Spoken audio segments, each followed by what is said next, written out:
you, Dennis Frazier. Candidate for District 3 Commissioner. I apologize. Well, thank you very much. Don't expect me to be as good as the previous speaker. I'm not that polished, trust me. My name is Dennis Frazier. I'm a Republican. I'm running for County Commissioner in the 3rd District. I'm married to Debbie. We have 2 children, Christopher and Sarah. I've been a teacher and a wrestling coach for 35 years, and I'm currently a city councilman for the city of Westminster. I've been asked many times, why am I running for County Commissioner in the 3rd District? My simple answer is, I like to make Carroll County a better place in which to raise families. I, like many of you, have children. I like my children to be able to stay in Carroll County, to be able to afford housing in Carroll County, to have a job in Carroll County, which they can make a living wage. I would also like to take the tax burden off the homeowners in Carroll County, who now pay 88% of all taxes collected in Carroll County come from homeowners. I'd like to shift that. In order to accomplish these goals, we need to get more businesses in Carroll County. I know everyone that's running for office, especially in the local level, is talking more business, more business, more business. But is it just rhetoric, or do they have any real ideas? As a councilman for the city of Westminster, one of the things that we've started is a point-to-point fiber optic system. This fiber optic system, we just got done a design stage on that. When we first started this, we had 2 pilot programs, one at Grace Lutheran Church and the other one at the business parks off of 97. When we started them, another business park owner from 97 came to us and said, can you please include us in your pilot program? We want to get on this right away. We had to say no at first because we only have a certain amount of dollars allocated to this particular pilot program. Within 24 hours, he came back to me and said, well, what happens if we pay for all the drops that go from the street to every business on all the business parks that you're doing? Will you include us then? So we said, sure, we'll do that. They came up with over $200,000 for the city to pay for those drops. Why does he want this so badly? Because he knows, as we know, that this high-speed fiber optic system is what all the businesses want right now. This will upload and download documents up to 100 times faster than can be done right now in Carroll County. And Verizon, Comcast, Fios, they don't want to touch it because we're not a big enough market. So we're going to have to build it ourselves, which is fine. Our plan for the city of Westminster is to make this eventually available to every person and every business in Westminster. And then what we would like to do is take this and lease it out to a third party. The third party will run it and maintain it and pay us money. So we've got a cash revenue stream coming into the city of Westminster that has nothing to do with taxes. So we can still provide the services that we provide as a city without increasing taxes at all. Hopefully lowering them, but we'll see. I'd like to try to do the same thing with the county. I would like to try to put a point-to-point fiber optic system in every business park and every industrial park in Carroll County, because I know that they want it. I would like to put it in there, build it, and when we're done that, lease it to someone else to run. That way the county, like the city, is not responsible for the day-to-day running of the fiber optic system and not responsible for maintenance, but you're going to be making money off of it. Again, another revenue source that doesn't require any additional taxation. Another problem with getting businesses in Carroll County right now is water, or lack of water. Right now, in the city of Westminster, we have a restaurant, I can't remember the name, it's a steakhouse, but the name won't come to my mind, that's already signed the contracts. They already want to come in, they're ready to build, but we've had to put them off for months because the Maryland Department of the Environment has to issue a decree so we can let them come in, because they have to make sure we have enough water on hand for emergency use. Now, we're only talking about one additional restaurant in the entire city of Westminster, and we still have to wait for the Maryland Department of Environment to okay it. That's how tight water is right now. And it's not just in Westminster, it's all over Carroll County. What we have to do in Carroll County is what they've already done in Las Vegas, Nevada. They recycle 94% of all the water that comes into that city. Of course, it's a city in the desert. What choice do they have? But they have a lot of innovations. Some things that we've started here. I can't think of the name now. Performance Food Group came to the city of Westminster and wanted to expand, and they needed more water. Well, we don't have any more water. But what we did is we took a page out of Las Vegas's book. We ran a pipeline from the wastewater treatment plant in Westminster to their plant. We now give them 50,000 gallons of water a day for their cooling towers. That is treated wastewater that was formerly just going into a stream with no use. Performance Food Group paid for the pipeline, and they're now paying the city for that water that we were just running down the stream to begin with. Another revenue source. Plus the fact that they stayed in Westminster, they've expanded in Westminster, so we've added to a tax base without taxing any individual homeowners. Something we have to look at throughout Carroll County is recycling water like that. When you can take wastewater, treated wastewater from the wastewater treatment plants and recycle it for cooling towers, for watering golf courses, for athletic fields. There are a lot of different purposes for it. I myself went on the website through Las Vegas and found all the stuff that they're doing with it. We can do that here. That frees up water for other businesses when they come in, so we don't have to wait months to say, okay, now you can come in. They can come in when they're ready to come in on their timeline, which I think would be better off for them. Why would they want to wait to come here if they can go to Baltimore County like that, or they can go somewhere else? We want them to come to our place. We want them to take the tax burden off our shoulders, but they can't come here if we don't have the water. So that's just two ideas that we've been working with in the city that I think work very, very well in the county to help get more business in here and get the tax burden off the shoulders of the homeowners. I want to thank you all for letting me come out here tonight. That's all I have. It's kind of short, but thank you very much.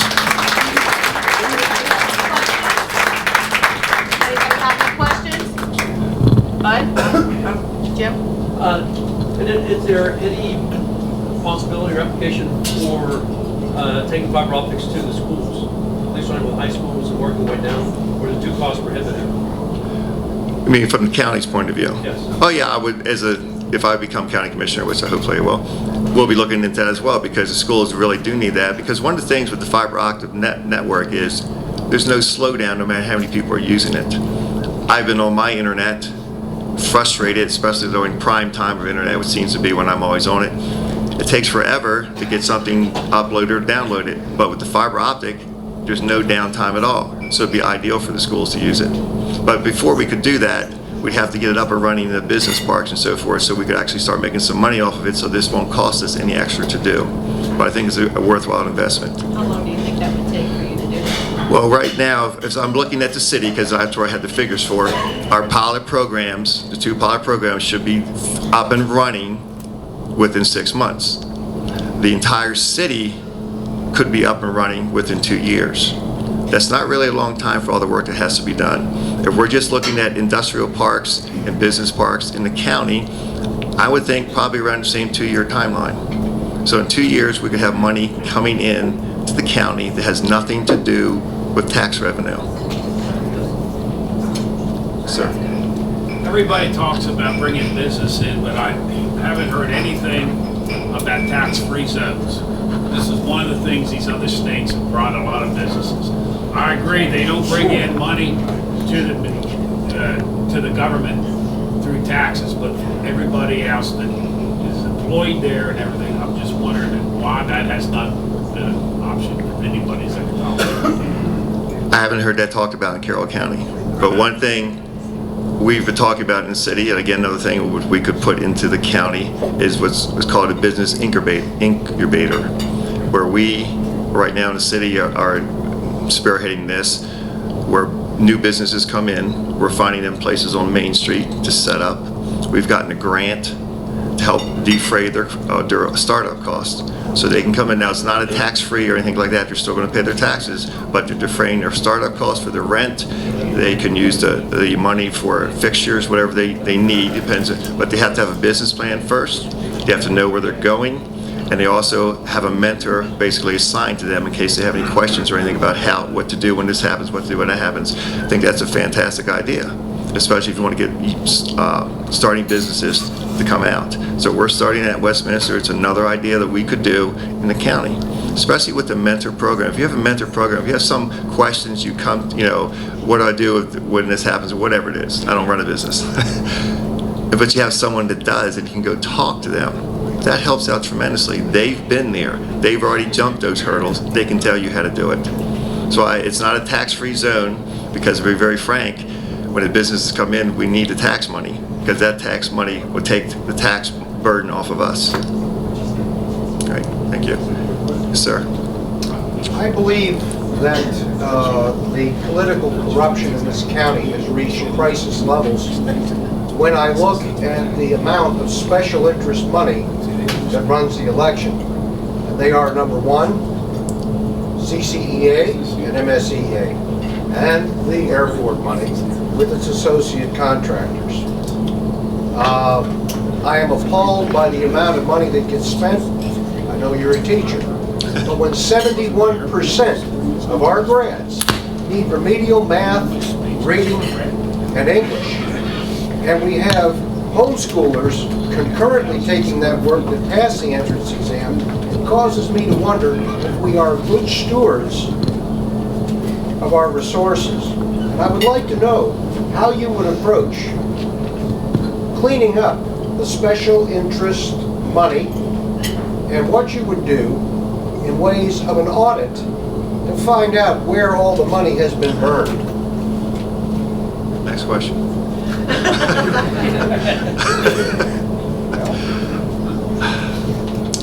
To be frank, you're the first one that's approached me with a question like that, and I don't have an answer for it.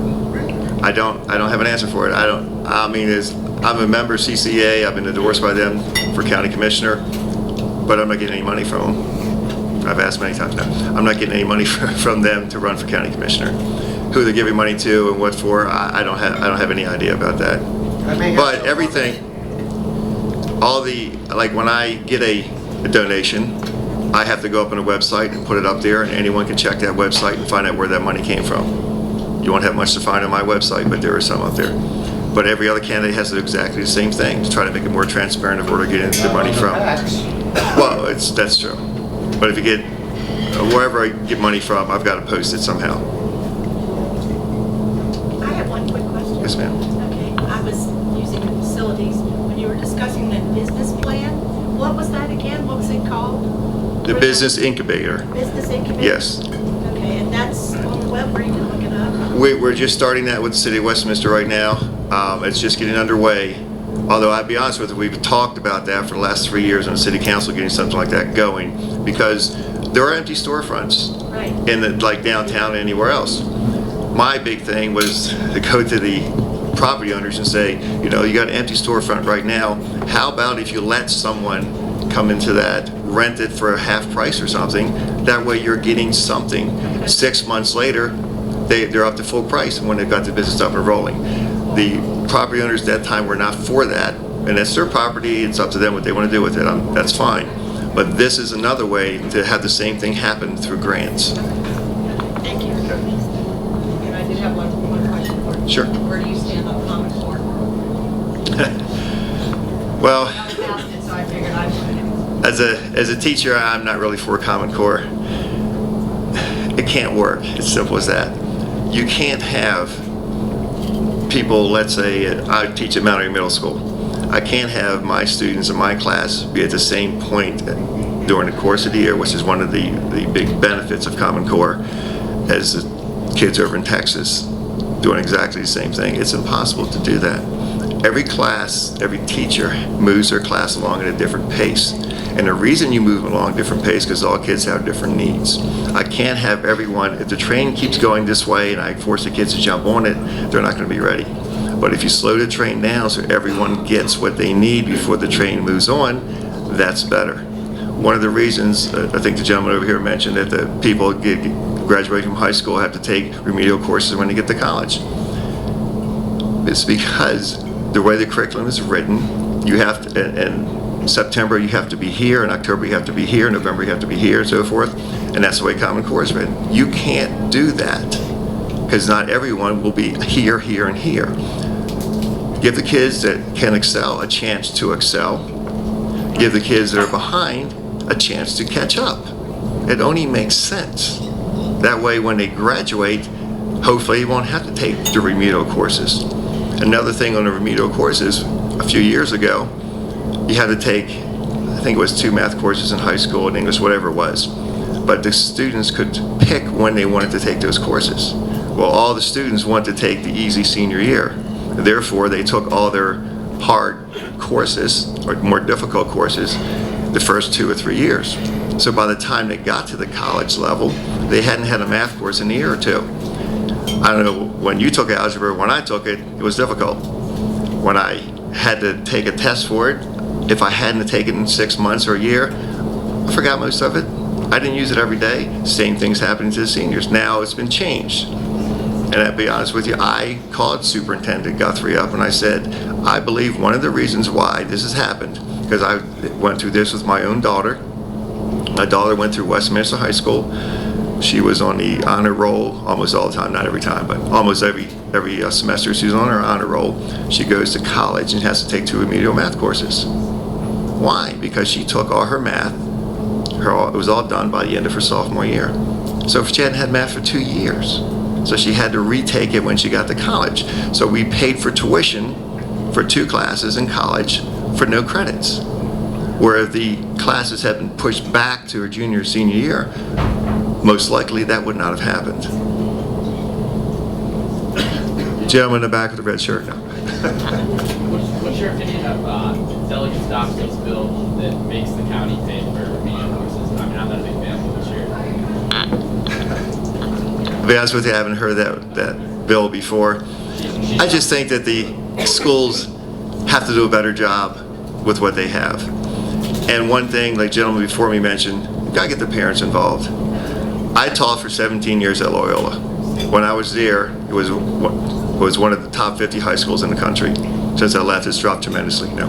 But, but one of the reasons we were up there is because the parents were involved. When you're paying the tuition at Loyola, and I honestly don't remember what it was at the time, but it was hefty, and your son isn't doing well, and we're going to you and say, your son's not doing well, you know, you're paying the tuition for what reason? You're not getting anything out of this. You're more inclined to help out. You're more inclined to come to the meetings that the teacher calls. You're more inclined to respond back and forth because you're paying that bill. If you get the parents involved in the school system, the kids will learn more. They'll just do a better job. Any other questions? Follow-up? Not from you. Yes, sir. Yes. All right. First off, I was never an officer, just an enlisted man, so you don't have to call me sir. But what I will tell you is this. I have some issue with the vote on a landlord licensing bill, and I understand the city's being sued as a result of that. Your position on that, and why did you vote for it? I voted for it for public safety. Anything that deals with the public, you have to make sure that what they're going into is safe for them to use.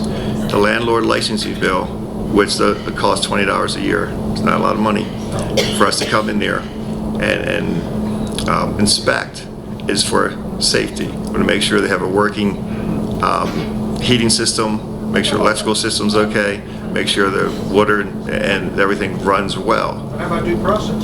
Can't you get a warrant? We don't go in unless there's a reason to go in. We don't have yearly inspections. We don't have inspection every time someone new moves in. The only time there is an inspection is if there's a complaint. And to be very frank, from what we heard, when I was sitting on the city council for years before this, people would come in and complain about a certain landlord or a certain house or something like that, but we had no teeth to do anything about it.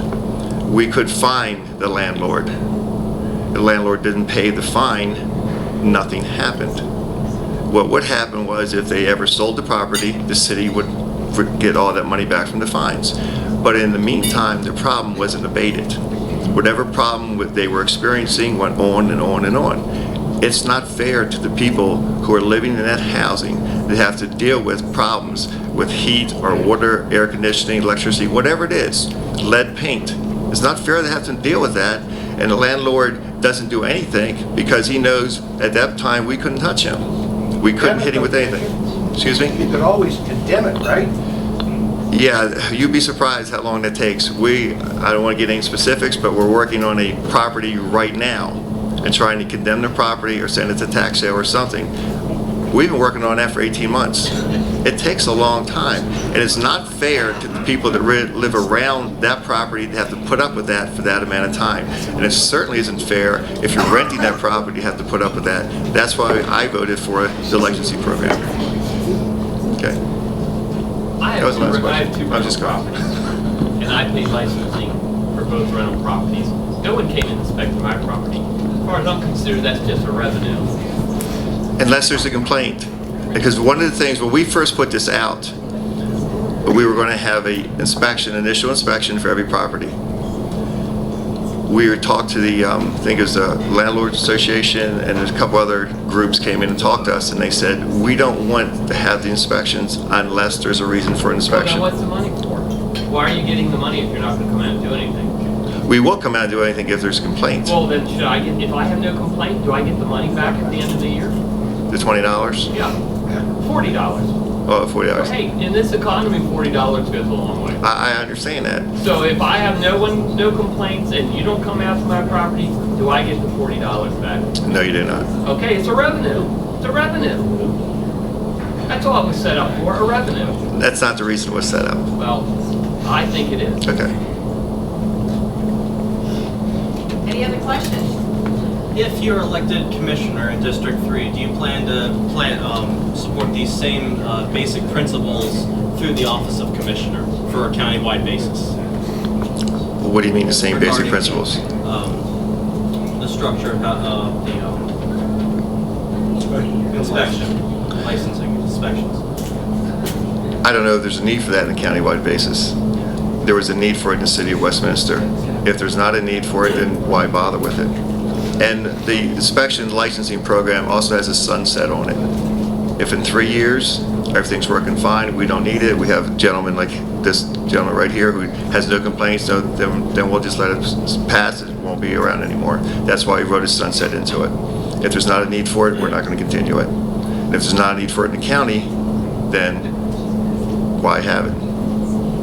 I don't think there was a need for it in the county. In the city. In the city. You guys can hash this out, but we're starting to run out. All right, thank you very much.